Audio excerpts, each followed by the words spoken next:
विश्नोई समाज के संस्थापक व संरक्षक श्री गुरु जम्बेश्वर भगवान की जय। विश्नोई समाज के समस्त सदस्य जो कि मोतिया मूंगा है वहाँ सभा ने निवण प्रणाम। आज की वीडियो के अंदर मैं ये बताना चाहता हूँ कि जब से ये विश्नोई महासभा बनी है 1936 से लेकर के अब तक, उसके दौरान किस किस तरह के गैर कानूनी कार्य हुए हैं उनका तथ्यात्मक रूप से मैं आप सभी के सामने वरीयता के आधार पर बताना चाहूँगा। सबसे पहले मैं 2014 के अंदर महासभा के अंदर किस तरह से इन्होंने अनैतिक व गैर कानूनी कार्य किए उनका विवरण मैं आज दूंगा। तो सबसे पहले मैं आपको बताना चाहता हूँ कि महासभा को इन्होंने कैसे हथियाया है। उस हथियाने के अंदर ये जो शपथ पत्र दिया है, ये तो ऊपर वाला, ये तो हमने वहाँ से सत्यापित कॉपी ली है, लेकिन ये जो शपथ पत्र दिया है, इस शपथ पत्र को अगर आप पढ़ोगे तो इसमें 2 नंबर में लिखा है, संस्था का नवीनीकरण समय समय पर पदाधिकारियों की मृत्यु हो जाने एवं संस्था के मूल अभिलेख खो जाने की वजह से समय से नहीं कराया जा सका। जबकि ये सरासर झूठ है, ऐसा कुछ भी नहीं है। पदाधिकारी तो आते गए और दूसरे बनते गए, लेकिन जिन्होंने ये संस्था बनाई थी उनके पास सभी अभिलेख थे। आपने वहाँ कहे ही नहीं आप लोग, क्योंकि आपने अपने राजनीतिक ताकत और पैसों की ताकत से इसको हड़प लिया। इसका सबसे मुख्य उदाहरण है ये 7 नंबर में लिखा है कि संस्था का मूल प्रमाण पत्र खो गया है। ये साफ साफ झूठ है। किसी संस्था का मूल प्रमाण पत्र मतलब रजिस्ट्रेशन सर्टिफिकेट आपके पास नहीं है और आप संस्था चला रहे हैं, कैसे खो जाता है? कहीं नहीं खोया है। विश्नोई समाज को मैं बताना चाहता हूँ कि ये संस्था नगीना के अंदर सबसे पहले बनी थी। नगीना ये मुरादाबाद उत्तर प्रदेश के अंदर, वहाँ के लोगों ने बनाई, लेकिन इन्होंने वहाँ पे कभी उन लोगों से संपर्क नहीं किया बनाने वालों से। उन्होंने समय के आधार पर धीरे धीरे जब संस्था का कुछ नहीं हुआ या जैसे भी आगे बढ़ी या उनके साथ जिस तरह से इन्होंने रस्साकसी की और अंत में इसको हथियाने के लिए इन्होंने झूठ प्रस्तुत करके और उसके ऊपर कब्जा कर लिया। अब मैं आगे आपको बताना चाहता हूँ कि इसमें और आगे इन्होंने क्या किया है। सबसे पहले इन्होंने क्या किया है कि इस वाले डॉक्यूमेंट को आप देखिए। इस डॉक्यूमेंट के अंदर इन्होंने एक 12 जून 2014 को मीटिंग रखी जिसमें लिखा है कार्यालय पोस्ट मोहम्मदपुर देवबंद बिजनौर के अंदर प्रबंध कमेटी। ये वहाँ पे इन्होंने अध्यक्षता जो राम सरोजी मांझू उपाध्यक्ष थे उन्होंने की थी। उनमें उन्होंने बहुत सारे उद्देश्य बताए। ये उद्देश्य आप इसमें आप पोज करके देख सकते हैं।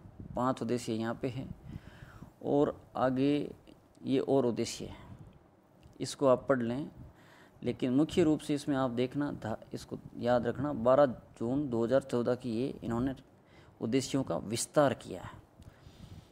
अब आगे इसमें इन्होंने संविधान के अंदर किस तरह से संशोधन किए वो आप देखना। संविधान के संशोधन में अगर आप देखोगे तो ये 26 अक्टूबर को इन्होंने एक फिर से मुकाम के अंदर अध्यक्षता के अंदर ये एक मीटिंग हुई जिसके अंदर अब 2 चीज़ आप देखना हो। इसमें कुल सदस्य कितने 123 है और 63 है, जबकि पिछली वाली के अंदर आप जाके देखना जहाँ पे इन्होंने उद्देश्य का विस्तार किया था।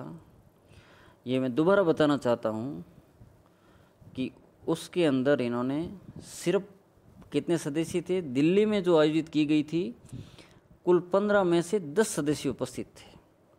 तो आप मुझे ये बताएं कि जो जून में मीटिंग हुई थी उसमें आपके पास सिर्फ 15 सदस्य थे, जो कि अक्टूबर के अंदर मीटिंग हुई उसके अंदर आपके पास 123 सदस्य आ गए। कैसे आए? वो इनके पास में कुछ भी नहीं, लेकिन उन्होंने 123 सदस्य क्यों बताए हैं उसके पीछे बहुत बड़ा राज है। उसके पीछे बहुत बड़ा राज ये है कि इन्होंने ये देखो 123 में से 63 आ गए। यहाँ पे बहुत सारे इन्होंने संशोधन किए।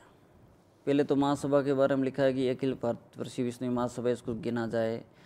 और फिर उनमें ये लाइन सबसे इम्पोर्टेंट है कि ये जो दूसरे नंबर 4 धारा नंबर 4 में लिखा है कि प्रत्येक वयस्क विष्णु जो वयस्क है वो पतित, इसमें लिखा है प्रत्येक वयस्क विष्णु जो विष्णु मत से पतित न हो इस संस्था का सदस्य बन सकता है।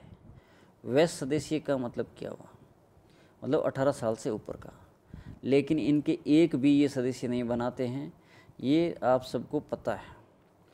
उसके बाद इसमें ये लिखा है कि आजीवन सदस्य, प्राथमिक आजीवन सदस्य की सदस्यता 1 लाख रुपए रखी थी, वो इन्होंने हटाया गया है। ठीक है। उसके बाद में इन्होंने कुछ और 5 वर्ष के लिए रुपए से बढ़ाए और जो भी चीज़ें की इन्होंने।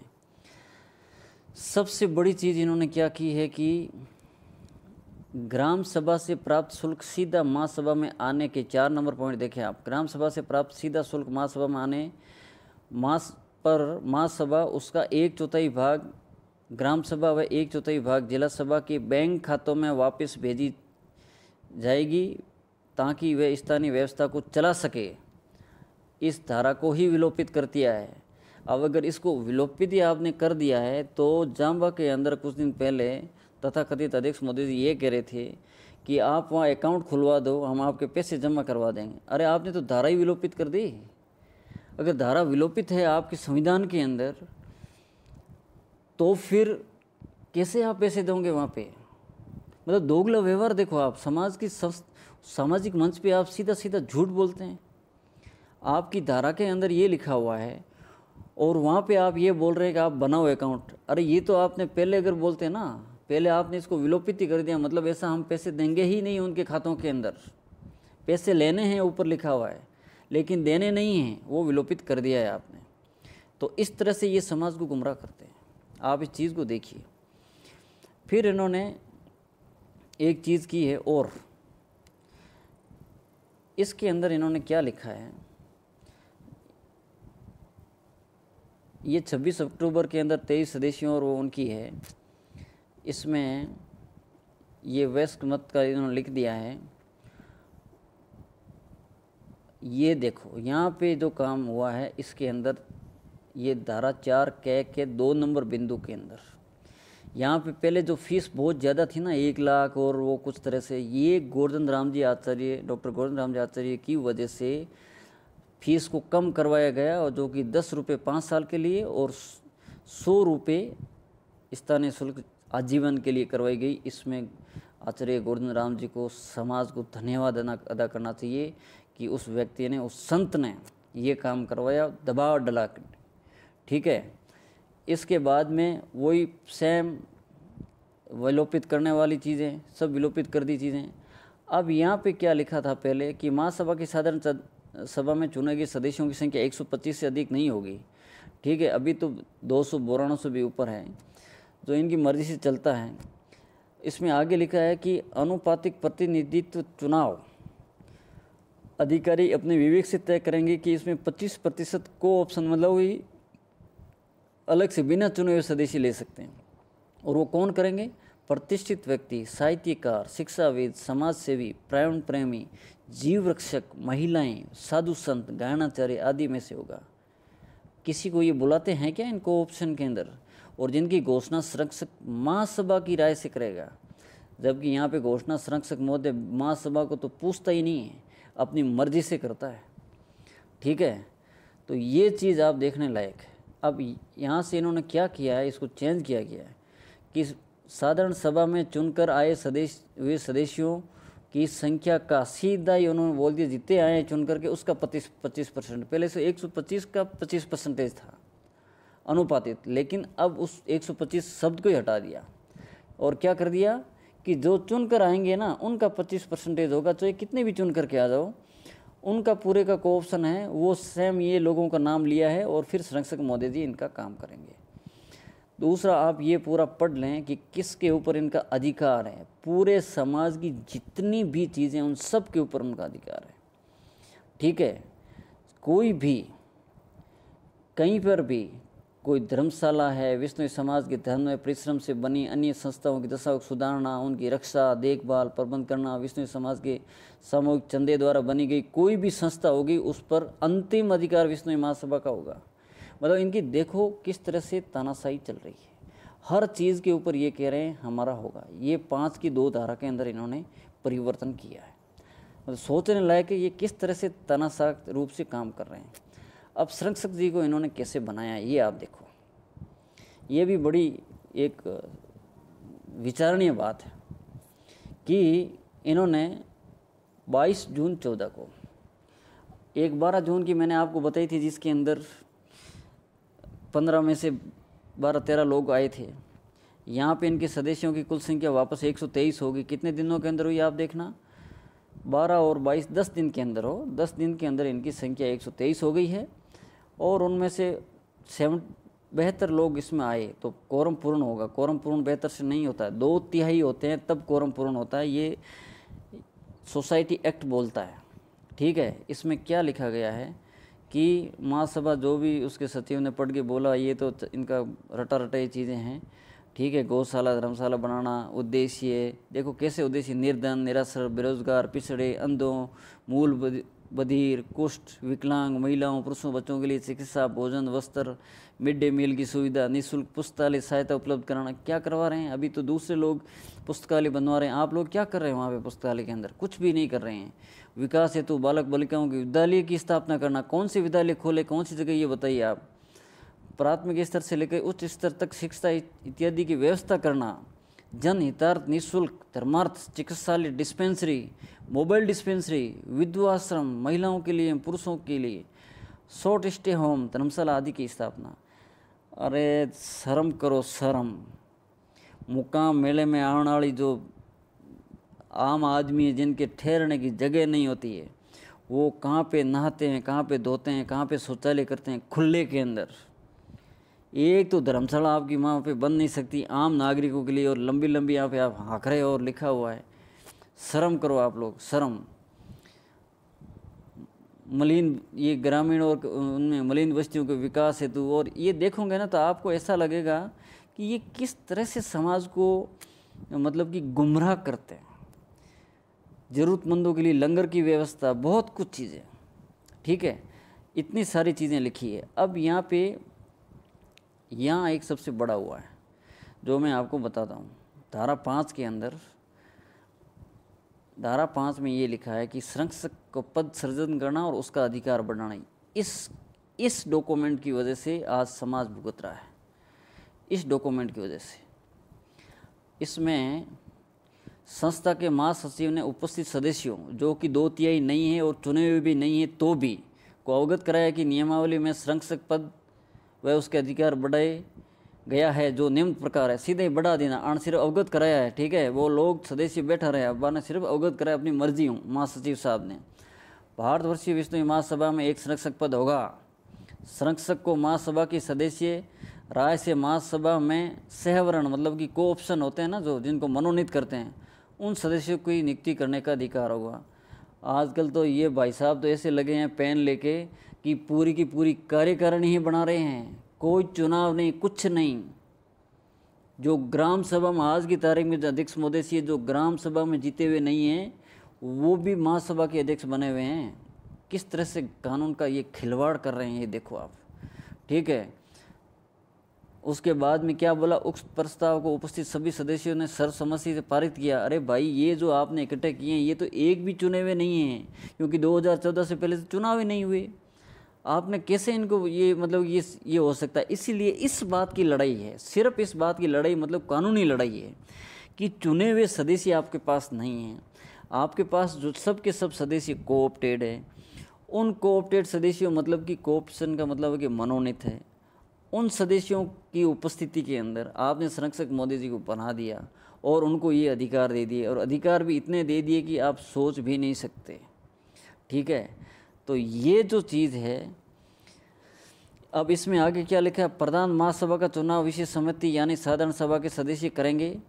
प्रधान के नाम पर जिनकी साधारण सभा सब कम से कम 2 सदस्य करेंगे। जो भी ये चीज़ें इन्होंने लिखी है ये आप पढ़ लेना इसके अंदर। ये मैं आपको यहाँ रख देता हूँ, किस किस तरह से इन्होंने कौन क्या क्या सदस्य रखे हैं, ये पूरी चीज़ें आप ढंग से पढ़ लेना जब भी आपको समय मिले तब, ठीक है।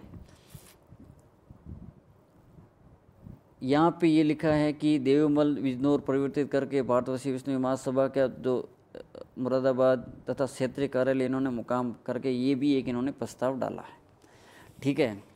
तो ये चीज़ जो भी, लेकिन संरक्षक पद के बनाने का जो गैर कानूनी कृत्य करते हुए जो इस डॉक्यूमेंट ने किया है, और ये तारीख सभी याद रखें, 22 जून 2014, 12 जून 2014 को इनके सदस्य थे 15, उसमें से उनके 10 उपस्थित हुए थे एक में, और सीधे 10 दिन बाद इनके 123 सदस्य, और उनमें से भी 72 उपस्थित हुए, मतलब कि 2/3 नहीं थे, फिर भी इन्होंने संरक्षक गैर कानूनी रूप से बना दिया। ये इनका गैर कानूनी और समाज के विरुद्ध जिस तरह से ये काम कर रहे हैं उसका आज मुझे खुलासा करना था। और समाज इनका इसलिए विरोध करे क्योंकि ये समाज को गुमराह करते हैं। संरक्षक नाम की कोई चीज़ कानून के अंदर नहीं है। 1936 से लेकर 2014 तक किसी तरह के संरक्षक की ज़रूरत नहीं पड़ी, तो अभी इनको क्यों बनाना पड़ा? इसलिए क्योंकि ये ही सब कुछ लोगों को चुनाव कर सके, सब कुछ कर सके, इसीलिए। और उसके वजह से आज की तारीख में महासभा का समाज के विकास के अंदर कुछ भी काम या कोई उनके अंदर उनकी संतलिप्तता नहीं है। अपने समाज ऐसे ही गर्त के अंदर कुरीतियों से जूझ रहा है, और ये लोग अपने छापे बंधवाते हैं, बड़े बड़े मंचों पे बैठते हैं। और आज तो ऐसा हुआ कि मंच के ऊपर कोई आम आदमी जाके बैठ गया तो उसको धक्के मार के नीचे भी निकाल दिया मानेवाड़ा के अंदर वहाँ पे, कि कोई मंच की मर्यादा रखें। अरे मंच की मर्यादा क्या रखें? जो गैर कानूनी रूप से काम कर रहे हैं वो तो ऊपर बिठा दिया आपने छापे बंधवा के, और आम व्यक्ति वहाँ चला भी गया तो उसको धक्के मार के नीचे भी उतार रहे हो आप, वो भी खुले आम। बहुत ही शर्मनाक है ये चीज़ें, और समाज को समझनी चाहिए और इनको सद्बुद्धि दे महासभा की कार्यकारिणी को, स्पेशली संरक्षक महोदय जो तथाकथित गैर कानूनी, उनको, कि वो एक नैतिकता के आधार पर अपने पद से बाहर जाएं और समाज का जो भला हो रहा है या उसमें जो समाज अगर आगे बढ़ रहा है तो उसको बढ़ने दें। धन्यवाद। बोलो गुरु जम्बेश्वर भगवान की जय।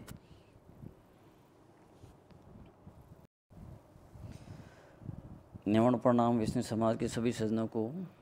एक इस जो वीडियो बनाया था उसमें एक तथ्य पीछे रह गया था, वो भी बताना बहुत ज़रूरी है, 2014 से संबंधित है। इसमें इनकी बैलेंस शीट है, उसको आप देखिए। इस बैलेंस शीट के अंदर अगर आप देखोगे तो इनके पास कितने रुपए हैं, देखो आप। जनरल फंड जो इनके पास पैसे हैं वो इतने हैं 2014 में, 11,62,80,075 रुपये इनके थे, ठीक है। इनकी अलग अलग जगह के ऊपर इनके ये पैसे हैं। विष्णु सभा है, नोखा, काशीपुर, ये हनुमानगढ़ में, और भी इनके स्टाफ वगैरह है, बहुत सारी संस्थाएं, उनमें इनके पैसे हैं। ये वापस से यहीं पे इतने सारे इनके पैसे हैं जिनके लाइबिलिटी इन्होंने लिखी है। करंट ईयर, CY का मतलब होता करंट ईयर, फिगर 4। तारीख अगर आप देखोगे तो 31 मार्च 2014 की है ये। अब मैं आपके इनके खर्चे बताता हूँ। खर्चों का देखना बहुत ज़रूरी है। पहले तो क्या है कि प्रॉपर्टी, कौन कौन सी प्रॉपर्टी है इनके पास में, तो इस प्रॉपर्टी के बारे में आप पूरा पढ़ लें कि कितनी सारी ये प्रॉपर्टी रखते हैं, ठीक है। कौन सी नॉन मूवेबल है, कौन सी मूवेबल प्रॉपर्टी है, इसके बारे में आप जानिए, ठीक है। और इनके फर्नीचर है, सब चीज़ों का इतनी इनके पास प्रॉपर्टी है। एक्सपेंडिचर इन्होंने बताया, खर्चा बता रहे हैं। अब खर्चे आप देखो इनके क्या है कि 2 नंबर पे लिखा ऑडिट फीस। इनकी ये डॉक्यूमेंट है, इनकी ऑडिट करने के लिए कोई वकील रखा, तो इनको CA रखा होगा, उसकी 76,000 रुपये उनको देते हैं ये, ठीक है। उसके बाद में इन्होंने भंडारा जो करते हैं, यहाँ लिखा है भंडारा 5वें नंबर पे 24 लाख रुपए मुकाम के अंदर भंडारे के ये पैसे देते हैं।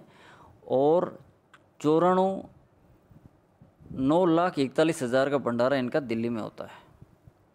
हरिद्वार में भी इनके भंडारे होते हैं, ऋषिकेश में भी इनके भंडारे हो रहे हैं। टोटल जो भंडारे का खर्चा है इनका जो 13,94,000 है, 13,94,000 का ये भंडारा करते हैं। तो ये गाँव से बोलते हैं ना, हम तो वहाँ से लेके आ रहे हैं गेहूँ वगैरह कणक और खिलाते हैं, तो फिर ये भंडारा किस चीज़ का है? ये भंडारे के क्या पैसे हैं इतने सारे? कार है इनके पास, उसका खर्चा इनके मुकाम के अंदर बता रहा हूँ सिर्फ 21,000 नहीं, 21 नहीं, 2,12,000 कार का एक्सपेंडिचर आप देखो, 2,12,954 रुपये कार का खर्चा है। ऐसा क्या खर्चा साल भर के अंदर? उसके बाद आप देखिए कंप्यूटर का इनका खर्चा है जो 54,000 रुपये, वाटर और इनके पानी के है जो 26,000 रुपये खर्चा है। 26 नहीं है, 2,63,000 रुपये इलेक्ट्रिकल और वाटर का है ना इनके, 2,63,000 रुपये। अलग से इलेक्ट्रिकल बिल है उसके भी 2,47,000 रुपये। फाइनेंशियल हेल्प के लिए 5 लाख रुपए का खर्चा। क्या फाइनेंशियल हेल्प ले रहे हैं ये? फ्लड रिलीफ के लिए भी इन्होंने कहीं पैसे दिए हैं, ये बोल रहे हैं। जनरेटर का खर्चा 1,05,000 रुपये जनरेटर का खर्चा। लेबर चार्ज 6,94,000 रुपये लेबर चार्ज। ऐसा क्या है? ये 1 साल के बता रहे हैं आप, ये देखो, ठीक है। मैं मुख्य मुख्य चीज़ें बता देता हूँ। लीगल फीस 3 लाख रुपये। आपकी किस चीज़ की लीगल फीस लग रही है 3 लाख रुपये? मेंटेनेंस के लिए इन्होंने 6 लाख रुपये लिख रखे हैं।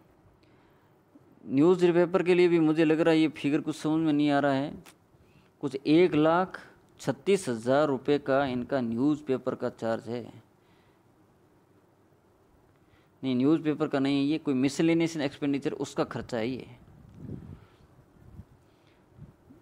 दूसरा आप इसमें सब पढ़ लेना। देखो, पुलिस चौकी को इन्होंने 21,000 रुपये किस चीज़ के लिए दिए? पुलिस चौकी को क्या हो गया? पुलिस चौकी को पैसे क्यों दे, ये मुझे समझ नहीं आ रहा है। समाज के पैसे है ना। सैलरी ये दे रहे हैं 7 लाख रुपए के आसपास। टेलीफोन का इनके लिए खर्चा है जो साल भर में 1 लाख से ऊपर का है। ट्रांसपोर्टेशन इनके घूमने फिरने के लिए कम से कम 2.5 लाख रुपए इनको चाहिए। ट्रांसपोर्टेशन के साथ ट्रेवलिंग का अलग से खर्चा इनका 40। तो ट्रांसपोर्टेशन क्या हो गया, ट्रेवलिंग क्या हो गया, और एक वाटर का अलग से फिर से इनका 15,000 खर्चा। मतलब किस तरह से खर्चे कर रहे हैं ये इन्होंने। इनका खर्चा देखो आप, मैं ये बताता हूँ। टोटल इनका जो खर्चा है 59,40,000, 60 लाख के आसपास ये खर्चा करते हैं 1 साल के अंदर। सोचो आप, हैं? फिर और एक्सपेंडिचर और कुल खर्चा इन्होंने जो बताई ये चीज़ें यहाँ पे अगर आप देखोगे मुकाम के अंदर एक्सपेंडिचर का पूरा अगर आप देखोगे तो ये तो 1,45,91,827 रुपये इनका सालाना टोटल खर्चा है। ये अगर लिस्ट अपन ऊपर जाते हैं, यहाँ से पूरे खर्चों को टोटलिंग करने के बाद ये मुकाम जगह है और ये लिखा है schedule of expenses for the year ending 31 मार्च का। ये आप सोचो कि ये क्या कर रहे हैं, इस तरह से ये समाज को गुमराह कर रहे हैं। देखो आप, ये खर्चे हैं, मतलब ये किसी के हजम हो रहे हो तो बताओ आप मेरे को। आगे और इनके खर्चे हैं वो भी आप पढ़ लेना भाई। मैं तो ये है ना, मेरी तो मन ही नहीं कर रहा कि मैं इतना झूठ को पढ़ पाऊँ। और इसी बात की ही लड़ाई है कि ये लोग जो खर्चा कर रहे हैं ना, ये एक और भी है, ये पूरा पढ़ लेना आप, इसको जूम करके आप पढ़ते रहना। लेकिन मेरा समाज से कहना है कि किस तरह से ये समाज को बुद्धू बना रहे हैं। आप देखिए, आप कितनी भोली समाज है, इन लोगों पे विश्वास करती है और ये लोग सिर्फ अपनी ऐशो आराम की ज़िंदगी पूरी जीते हैं। सब कुछ समाज के दिए हुए दान और उनके ऊपर ये इस तरह से जो व्यवहार कर रहे हैं और समाज के मसीहा बने हुए बैठे हैं। और ये भोली समाज उनके ऊपर विश्वास कर रही है। जब समाज के सभी सज्जन नहीं जगेंगे तो आप पे ये इसी तरह से राजाओं की तरह व्यवहार करेंगे। महासभा के अंदर जितने भी पैसे आते हैं वो समाज के हैं, और उनका दोहन कौन कर रहा है? ये 4-5 लोग, संरक्षक, तथाकथित संरक्षक महोदय, उनके तथाकथित अध्यक्ष और उनके आसपास घूमने वाले, जो भी उनका जी एकारा करने वाले हैं। तो ये जो बैलेंस लिस्ट है बहुत दुखदाई है। आपको मिल जाएगी, मैं भेज दूंगा ग्रुप के अंदर। धन्यवाद। बोलो गुरु जम्बेश्वर भगवान की जय।